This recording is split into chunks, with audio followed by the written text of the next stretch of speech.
नमस्कार, good morning everyone. सम्पूर्ण साथीहरूलाई हार्दिक स्वागत छ पम्पा एजुकेसनको यो इ लर्निङ प्लेटफर्ममा।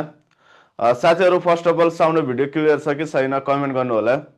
यो विशेष गरी प्री क्वालिफाइङ एक्जामिनेसन्सको यो जुन 15 गते एक्जाम हुन गइरहेछ हो, त्यो एक्जामलाई केन्द्रित गर्दै, त्यो एक्जामलाई लक्षित गर्दै यो फाइनल रिभिजन क्लास भइरहेछ साथीहरू।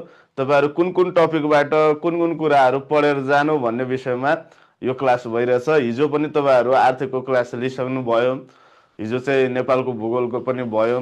आज चाहिँ हाम्रो पर्यावरण, दिगो विकास, जैविक विविधता, जनसङ्ख्या यी टपिकबाट क्लास हुन्छ है। ल, अब यहाँ स्क्रिनमा तपाईँहरू मजाले देखिसक्नु भएको छ। वातावरण सम्बन्धी विभिन्न शब्दहरू सर्वप्रथम कसले प्रयोग गरे, अब चाहिँ त्यो कुरा पनि याद गरेर जानु होला है साथीहरू, किनभने त्यहाँबाट क्वेसन सोध्छ। जस्तै दिगो विकास, दिगो विकास शब्दको सुरुवात कसले गरे, या त यो दिगो विकास शब्दको सर्वप्रथम प्रयोग कसले गरे त बारबरा वार्ड, यसरी बुझ्दा हुन्छ है। सेम त्यसरी जैविक विविधता इओ विल्सन भनेर बुझ्दा हुन्छ। त्यसरी पर्यावरण विज्ञान इकोलोजीको बारेमा अर्नेस्ट हैकल भनेर बुझ्दा हुन्छ।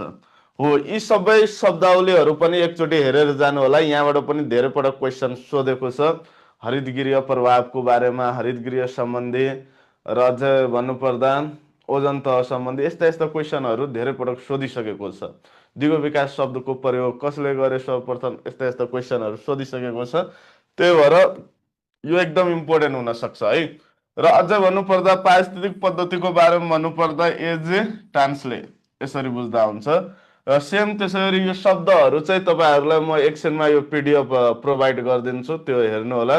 र अब विश्व वातावरणमा सर्वप्रथम अवधारणा प्रस्तुतकर्ताहरूको बारेमा पनि, जस्तै हरितगृह सम्बन्धी, ग्रिन हाउस सम्बन्धी वेरिन जेन फेरियर भनेर बुझ्दा हुन्छ। त्यसरी हरितगृह प्रभाव भएको तथ्य पत्ता लगाउने आर्थिनस हो, आर्थिनस हो। फेरि अम्ल वर्षा एसिड रेन सम्बन्धी रबर्ट एङ्गस स्मिथ भनेर बुझ्दा हुन्छ।